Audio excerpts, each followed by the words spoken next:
Hello, hello, hello. Welcome to the official first episode of Brittany's Bubble. That first one was, I guess I'll call it the pilot episode. Well, I have been calling it the pilot episode because it wasn't even supposed to be a podcast episode. So, here is my very first podcast episode. So, welcome. My name is Brittany. Clearly, and my podcast, Brittany's Bubble. My podcast, Brittany's Bubble, is basically a podcast about culture, my life as a millennial Black woman, basically starting over, in a sense, things I go through, current events, and whatever I really want to talk about. I don't have any co-hosts. I don't know if I'm going to have any special guests because I don't know how to do that yet. But it's basically just me yapping. So I try to keep my episodes pretty short. I say this now, but I don't know. I try to keep them fairly short. And I try to get a lot of information into my episodes. So today is basically going to be an introduction. It's like the first day of class. It's just going to be an introduction of a brief introduction of who I am, because I know over the episodes of this podcast I'm going to tell you more about me because it's a lot. So yeah, my name is Brittany. I am from Virginia Beach, Virginia. Born and raised. I've lived many lives. I'll keep it at that for now. But some of you may remember me as a model under a different name. Again, I'll get into that in later episodes. I am, I guess, a content creator. I write. I have a Medium article or Medium page. I have a Substack.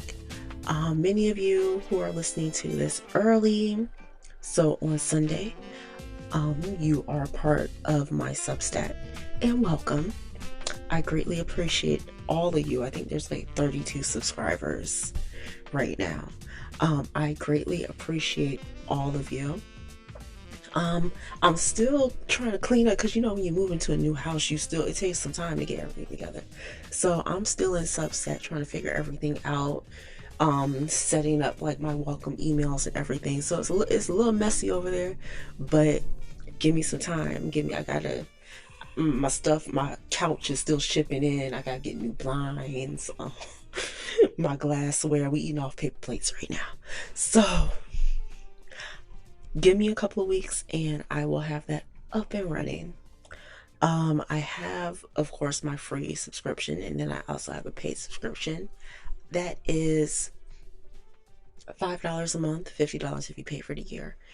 And I actually have a special offer I'm gonna start by the next podcast. I'll have the offer out for anybody who wants to sample my paid, and hopefully by that time I actually have like some exclusive paid content, because I don't want y'all to be paying and y'all not paying for nothing.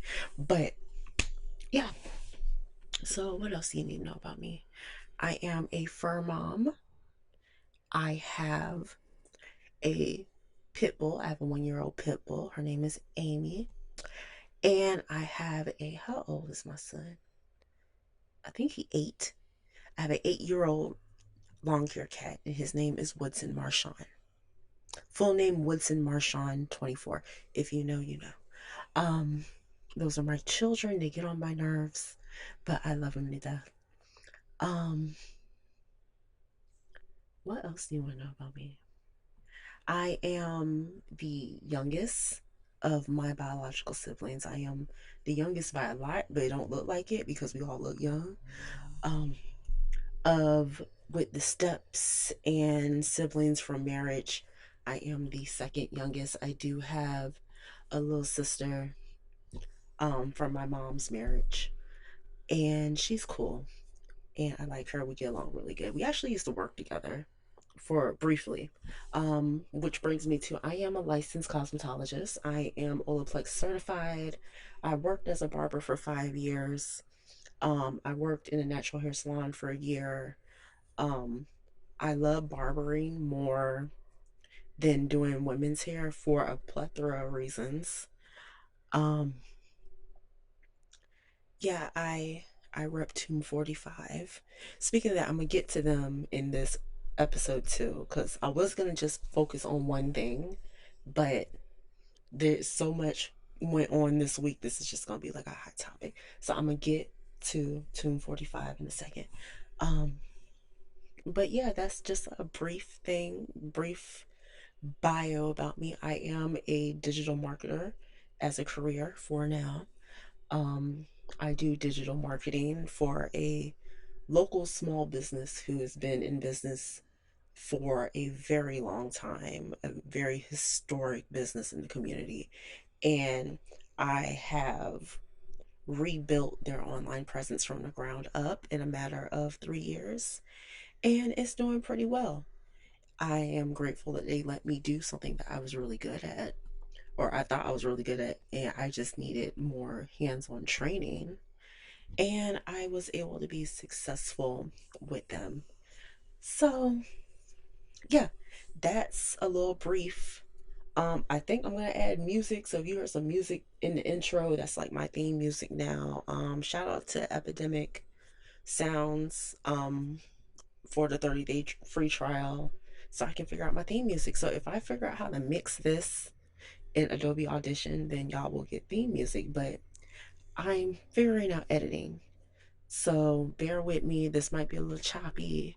If you're in my Substack, comment and let me know how you're liking this so far, and then I'll use the feedback to, you know, make these episodes better. It's the first episode. It's season 1, episode 1.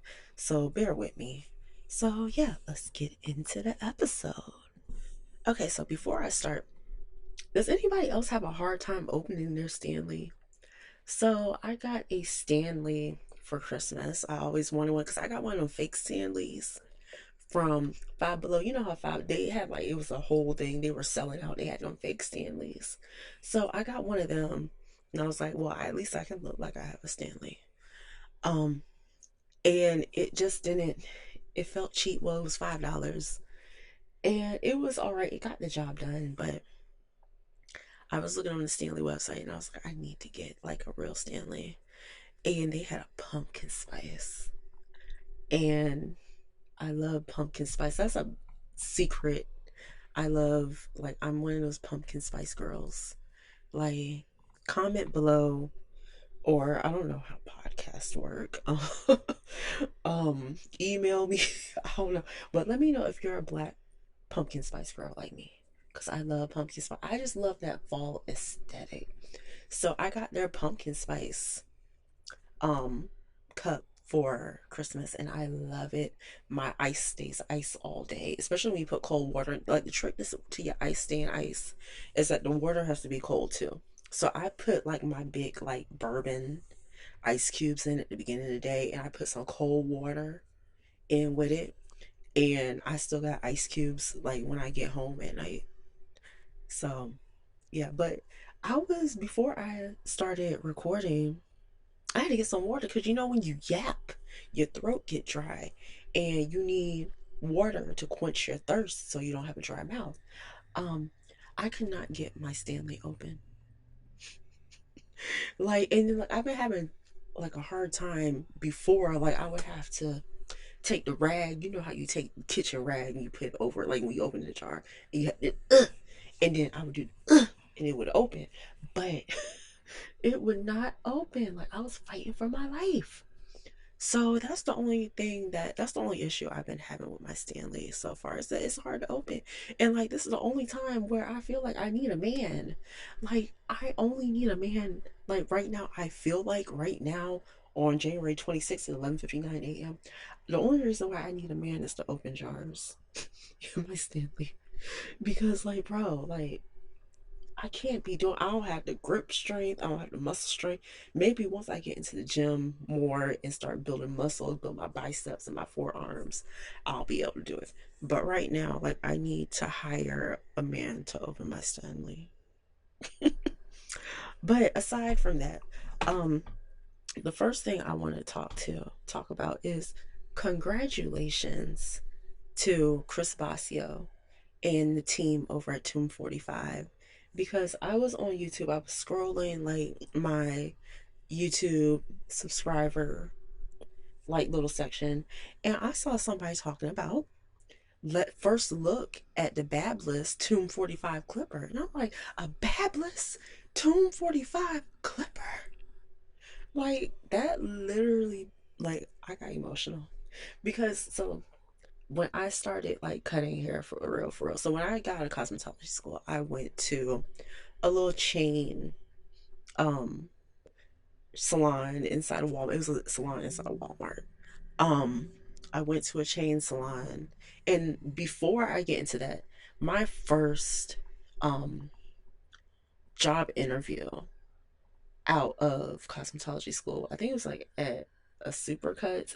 It was a Supercuts. It was one of like those haircut chains, and I had to do a fade, and it was bad, y'all, because they don't teach you how, like, the places that are gonna hire you outside of cosmetology school, especially when you they don't do mentorships really like that, especially in Virginia. um they send you to the chain salons, and these chain salons are like Supercuts, Great Clips, haircut place. And then the thing about the state board for cosmetology, they don't really, I use my clippers maybe twice, and I was in school for like 15, 16 months. They don't teach you barbering and clipper cutting when you get your cosmetology license, because that's not part of cosmetology. If you want to learn how to use clippers, you go to barber school. But it was so bad. The manager was like, look, I don't even think we can train you. It's not gonna work out. I was so upset. I cried. I just remember going home and crying. And then I get a, I don't even think I remember signing up for this job. And it was this, the manager at the other salon, her name is Sharon. Shout out to Sharon. Um, she called and was like, look, I'm at the salon in Walmart. I I thought it was a scam. Like, seriously. She was like, I want you to come in for an interview. And I called her back and I was like, what salon? Because I've been in that Walmart all my life and I've never seen a salon in there. I probably just won't pay attention. Um, and I went to the interview. I hit it off with her. She's super cool. Like, till this day, she's super cool. And she gave me the job. I didn't know what I was doing, but she trusted me. She gave me the job. She let me have the chair right next to her. And her specialty was barbering. So she was cutting hair. She was doing clipper cuts. And I feel like it was a blessing, because that was something like I needed to redeem myself from the Supercuts um interview. So she taught me everything I need to know about barbering, the basics. And then I fell in love with barbering. So I started watching barber YouTube videos, because like when I was doing makeup in cosmetology school, I would look at the makeup girls like Jackie Aina and Alyssa Ashley, and who else did I look to? I think it was just those. I think I was only really watching Jackie Aina and Alyssa Ashley for makeup. And then I'm gonna pull out some old names for the wig tutorials. Philly's Jam Poet, Love Kisses, Muffins is My Lover. Um, it was this girl named Madison. I followed her for a long time. I think I still, well, I deactivated my Instagram, but, or my personal Instagram, but I was following this girl named Madison who would do wigs. Like, Gersadie's. She's a gamer now, Gersadie's. But yeah, everything, like if I wanted to learn something, I would go to YouTube University. So I started going to YouTube. And the first video, one of the first videos I watched on how to do a fade was Chris Basio, Basio Cuts. And I watched his video. I love the way he taught because he broke it down so simple. So I was watching, and this was like in 2016, 2015, 2016. I'm watching Basio cuts. Um, I'm binge watching his videos, trying to figure out how to cut. Then through him, I found 360 Jeezy. Started watching 360 Jeezy. But got, I would just love watching Chris's videos. So I eventually ended up going to a barber shop and working as a barber. And soon after I got that job, he was doing a barber class tour, and he had to stop in Baltimore. And at the time, I had a sister, my sister was living in Baltimore. So I was like, cool, I'm going to sign up. I had got into a car accident maybe a year, a couple of years, or not a couple of years, a couple of months, a year prior. And I had just gotten my settlement money. And it was enough for me to pay for the class and get to Baltimore to take the course. And it was like one of the best experiences of my life. And the point that not only did I learn, but it was literally hands on. Like the man took my hand.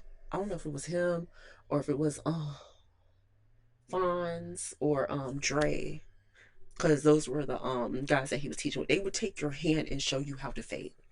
And that fading technique, till the time I stopped doing hair, is what I use. Like I put my little swag on it. I knew how to change it up depending on like the dents in the head or whatever.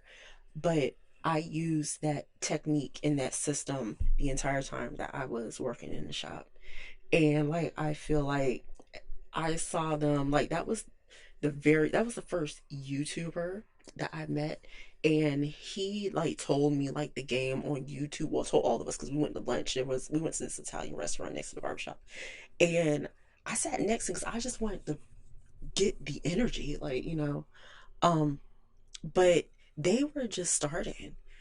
And he was talking about how he went from, his goal was, I think it was rallies that he was working at. His goal in life before he started barbering was to be like at the top of like rallies or something like that. And then he ended up doing barbering, excelling at that, opening his own barbershop, and then turning into a chain of barbershops. And just watching from the beginning, and him always being so cool and so humble from then all the way up to now. And he came out with many other products. Like he had his, anybody in the barber community knows like the Tomb45 mat. um First it was the, he started out with the razor, and I still have my Tomb45 razor, and I still have my Tomb45 razor keychain that came with the razor, because you got the razor when you took the class. I still got that on my keychain till this day. It's all rusted. It don't even say Tomb45 anymore. Like it just looked like a little mini razor. But I still have that. I I got a hat somewhere that says Die a Legend, because that's his tagline. But I would go to the shows and I would see him, and he was so humble. The whole team, Dre, Fonz, Beam. I had a crush. I still got a crush on Get Beam. um, they're all just cool and like chill people. They're not stuck up. They don't think they better than you. They cool people. So even though they had released products in the past, um, when I saw that clipper, and I haven't seen any of the reviews on it yet. Um, I'm gonna watch that today. But when I saw that clipper, like I was like, oh my gosh, they came so far. I'm not crying, but they came so far as a team and as a business, as a company. I am just so proud of them. And I don't even cut hair no more. And like, truth be told, I don't really bang with Babyliss clippers like that. I'm a wall girl. I've been using wall my entire career. Um, I use my taper 2000s. I just use that on my hair today. My old school cosmetology beauty kit taper 2000s. I put a magic, I think I put a magic clip or a senior blade on it. So it's and I zero gapped it to so it'll cut a little bit sharper, but I still use my corded taper 2000s. I got my magic clips. I got another cordless that is similar to is basically the magic clip, but it's cheaper. um I got my that cordless. I'm a wall girl. Like, I have a pair of seniors because you can't be a barber and not have a pair of seniors. And I have my T liners, my Andis T liners, but I just never. Babyliss isn't my go-to brand for clippers, but it will be today because I'm gonna support Tomb45 and get those clippers. Like, they're gonna be like, why you have a pair of $200 clippers just to cut your hair at home? And I'm like, look, I'm supporting the homie. So congratulations to Tomb45, Chris Basio, Dre, Fonz, Get Beam, Matt Gifted Hands. I think he's still with Tomb45.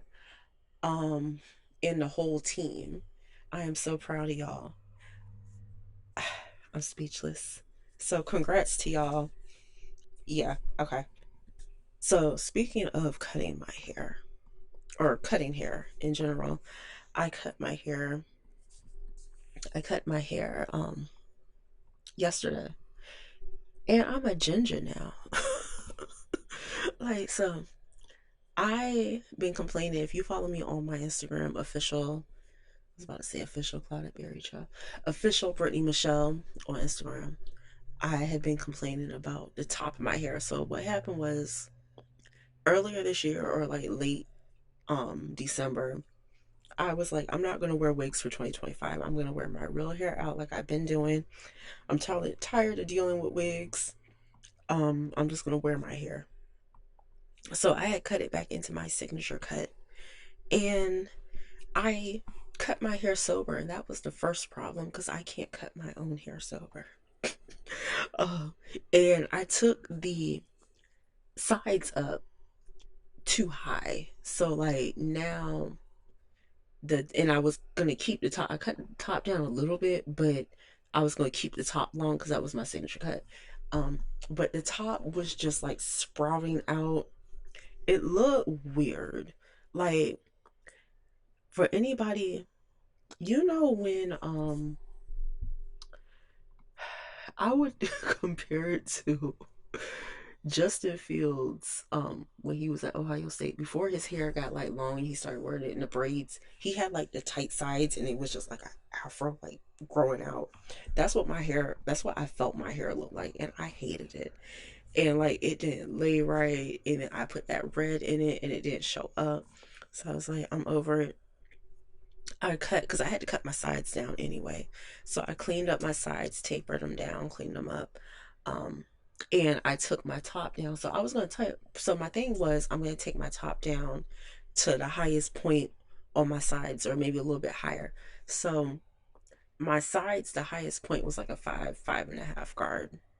Um, so I was like, okay, I'm going to take the top down to a 6. So I'm shaving down the top. It's looking good. It's blending in with the sides, and then I go in and I taper my sides down from like the 5.5, the 6, 5.5 down to, I did a 1 taper, and it looked good. And I was like, okay, well, I got some scragulars up on top. I'm gonna run the guard back over the top just to clean it up.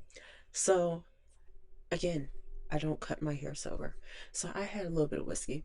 And I'm not even, you know what, I'm not even gonna do that with Wild Turkey. It ain't Wild Turkey fault. um I pick up the guard that I think was the guard that I did on my hair. So I'm shaving the top of my head, right? And I'm like, a lot of hair is coming off. I know I ain't missed this much hair, because it's like a whole lot of hair coming off. And I was like, it was just these little pieces. I know I did not miss this many spots on my head. So I look at the guard and it says 5. And I was like, did I put a 5? So I'm looking at, because like, out of habit, if I don't use the guard on the client or myself, I don't take it out of the guard holder. So I'll know which guard, what was the highest guard I used, either on myself or my client. So I'm looking in my guard holder. I'm like, what's this guard? I'm looking to see what guard was still in there. It was a 7. Like, girl, it was a 7. So I'm looking. I was like, And then I look underneath my guard holder and that was a 6. And I'm like, oh my gosh. But the great thing about it is I have a nice head. So like I can get away because I used to be shorter than a 5 on top. I used to be a 1 or 2 on top. I used to have the Amber Rose cut with the blonde and everything because I have a really nice shaped head, so I can get away with it. And my hairline is decent, so I can get away with it. But yeah, so I cut my hair and I colored it. So I bleached it or lightened it for the cosmetology community. I lightened my hair. I bleached it and I forgot because the red was so dark. I had forgot that I put that red permanent on my hair. So like I was like, why am I lifting orange? And it was like, oh, because I put that red on. So that was fine. I had to use 2 different types of bleach because I thought that the bleach that I got from Sally's that I had like left over in my closet would be enough. But I have a lot of density. Even when my hair is short, my hair is really dense. So an ounce of bleach is not going to do it. But luckily, I had gotten some free samples a year ago. Did you know that Revlon, I think it was Revlon, they tried doing these like Tide Pods, but for bleach. So you would put the pods in, it'd be like 15-gram pods, and you put them in, and you put the developer in, and then it would pop out of the little plastic thing and then let you bleach your hair. So I used some of those and I was able to finish my hair, but obviously because I used the purple bleach from Sally's on my perimeter, and then on top of that my perimeter was a little, I had cut most of the red off because my hair had grown out. So like I had perfect like blonde, like a level 11 yellow blonde on my hair that I could have really just toned and just wore as is. But like in the middle of my hair, it was still kind of orange. But I was going copper, and I got an 8 CG BCG. It was a blonde copper gold. And why did I get mad?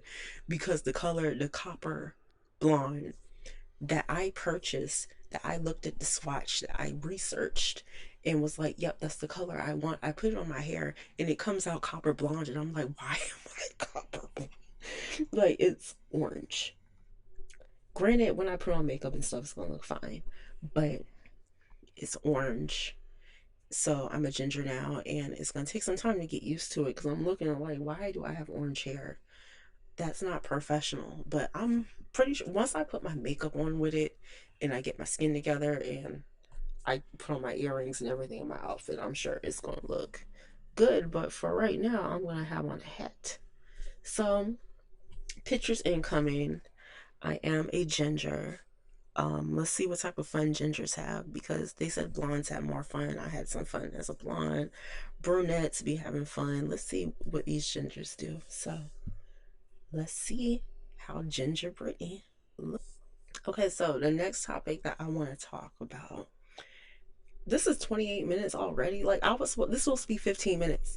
Anyway, this is gonna be a long one. I don't know how long the rest of my episode's gonna be, but y'all are on podcast app, so y'all know y'all are in here for the yapping. So and like the thing with me is aside from minor like noise reduction, because like right now I can hear my fan, um noise reduction, I'm not, until I figure out what I'm doing, I'm not going to be doing no whole lot of editing on these episodes.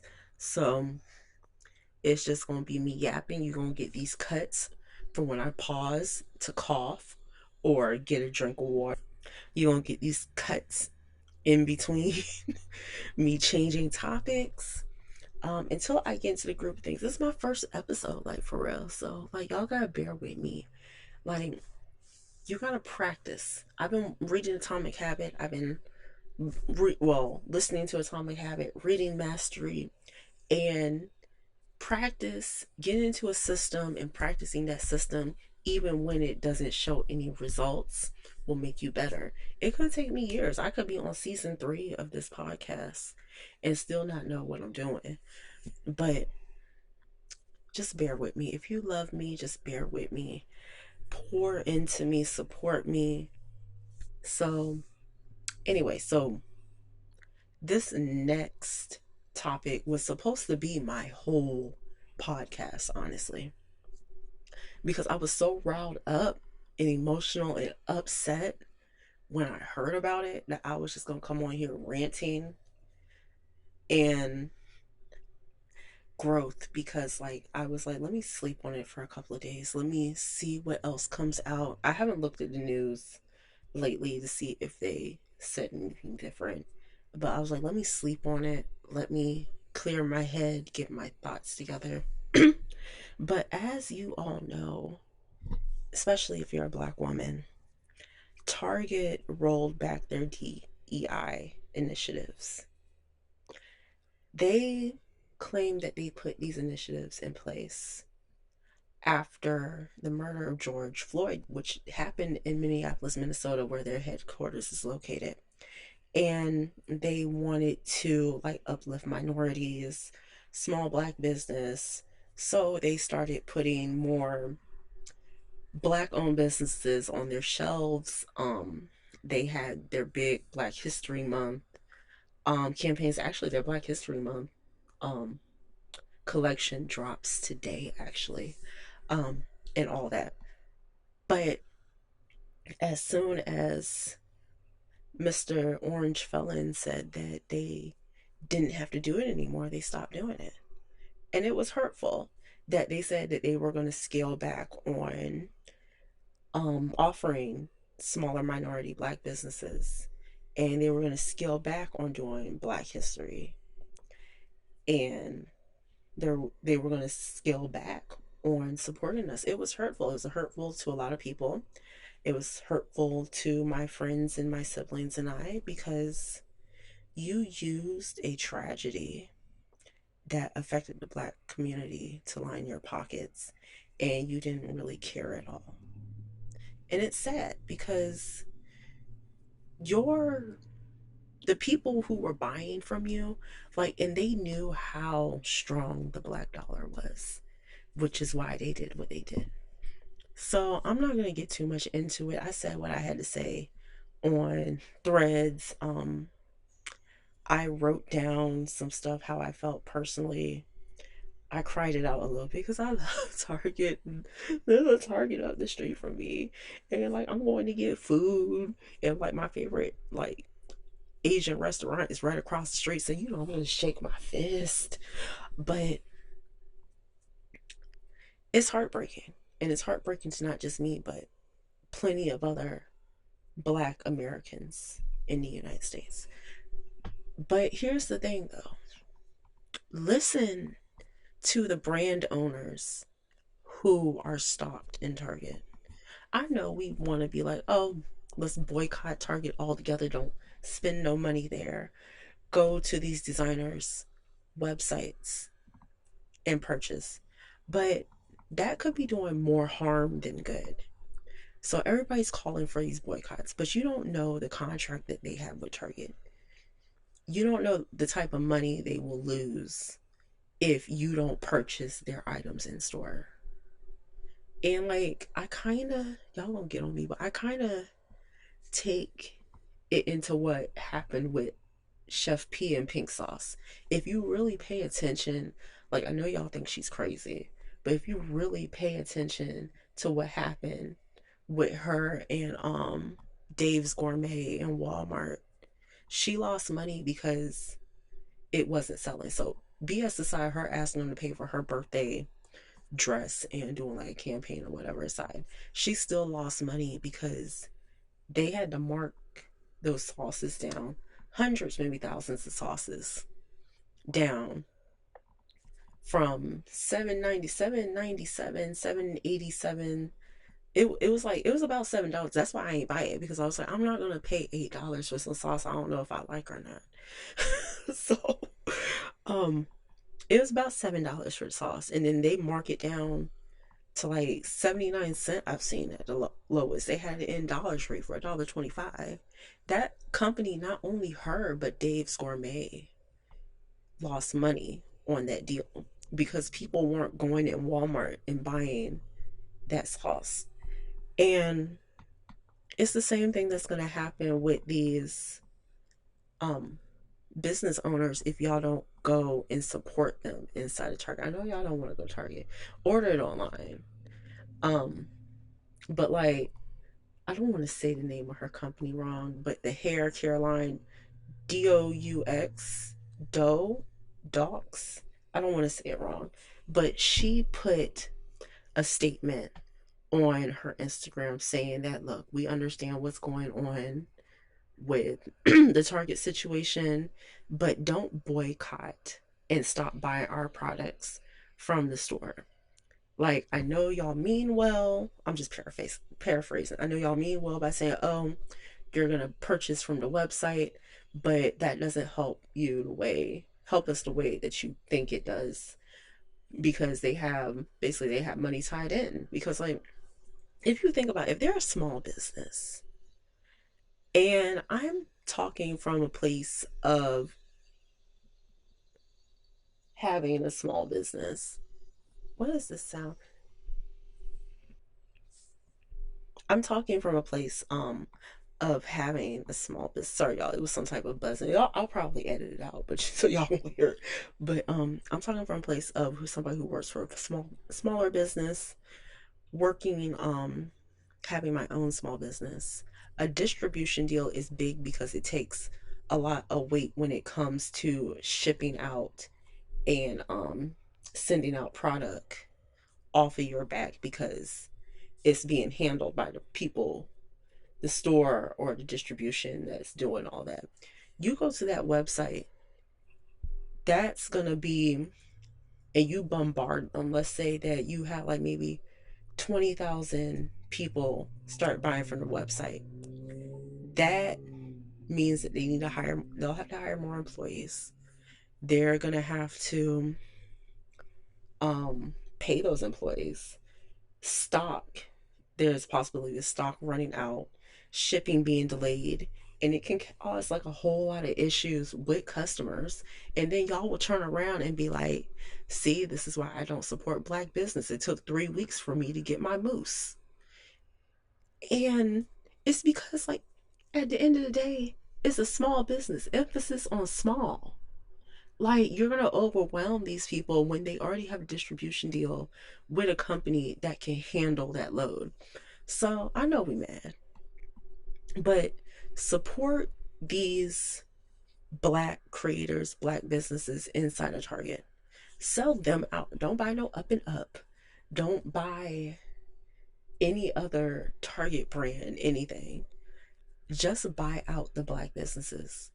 Get all your black stuff. Go to self checkout. So you don't have to talk to nobody. Go to self checkout and walk out. Or go online. Get all the black stuff. Check out and get it delivered. And then do what you need to do.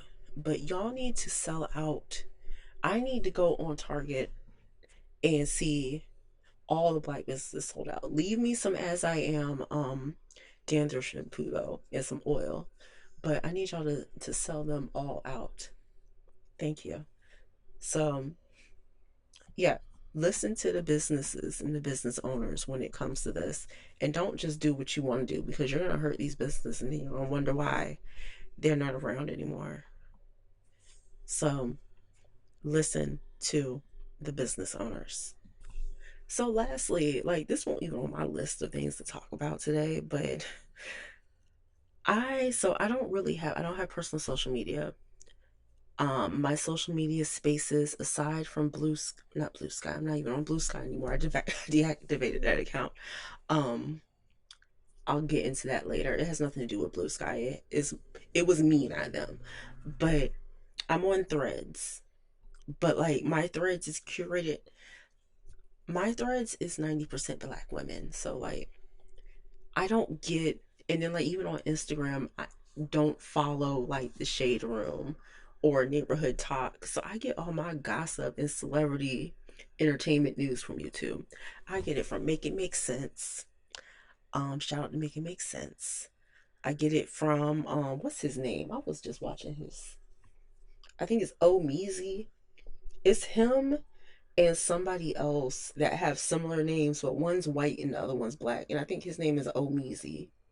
Let me look. Yeah, Omeezy. Oh, yeah, Omeezy.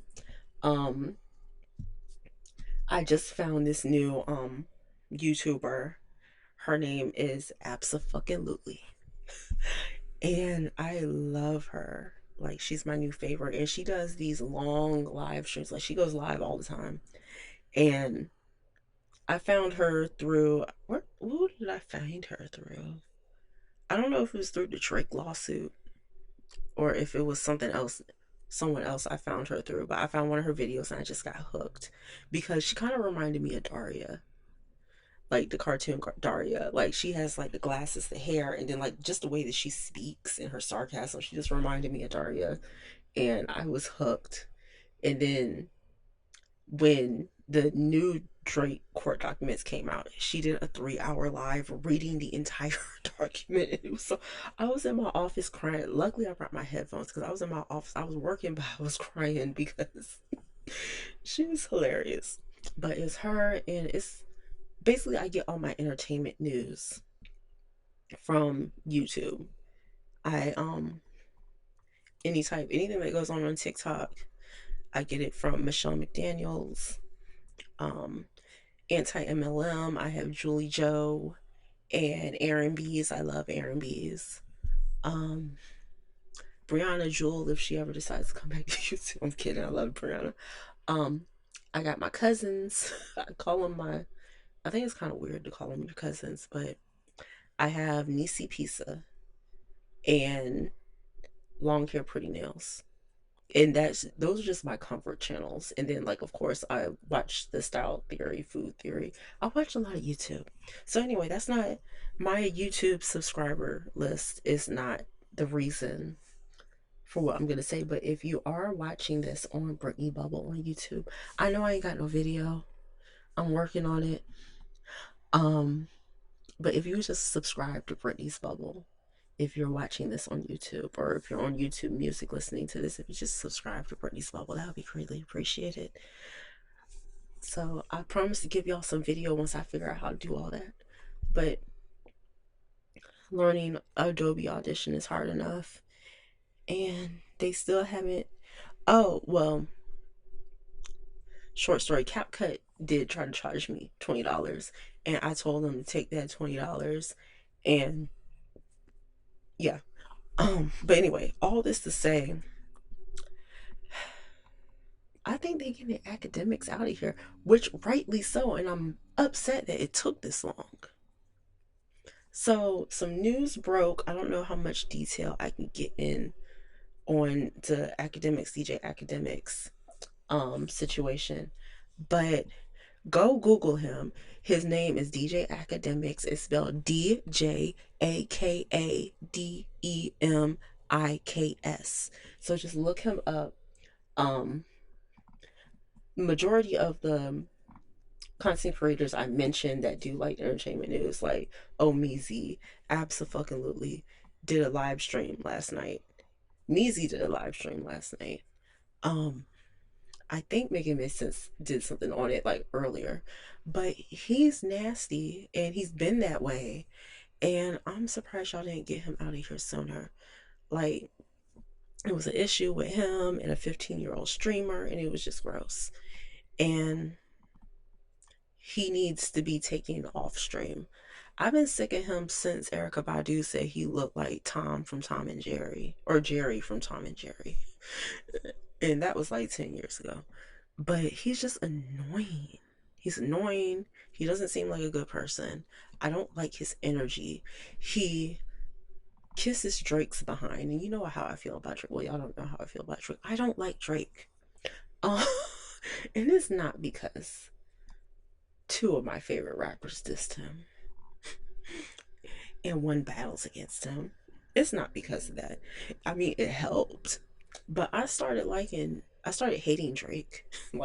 I started hating Drake around the time he started adding himself into the 20-year-old beef that Pharrell had with Birdman.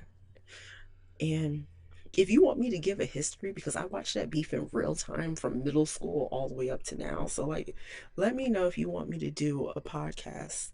It might be a matter of fact, I might do that as a paid subscriber podcast for my Substack. I'm gonna go over the history because I feel like I'm one of the few historians, and also me being from Virginia Beach, and Pharrell and Clips and Pusha T being from Virginia Beach, I feel like I'm one of the few historians on this whole Birdman, Pharrell, Neptunes, um, Star Trek, Young Money, Cash Money, Pusha T, Kendrick, Drake, everybody beef.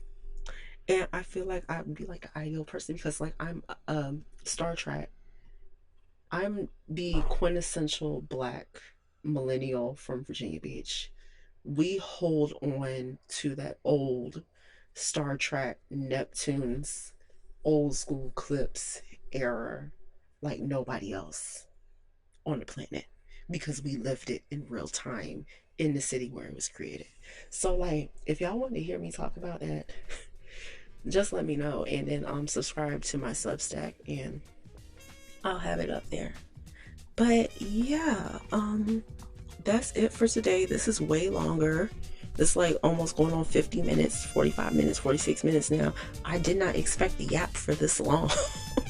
I see why these podcast episodes be so long, because you just start talking and next thing you know it's been an hour. I ain't ate yet. I need to order my food, and I still gotta edit this.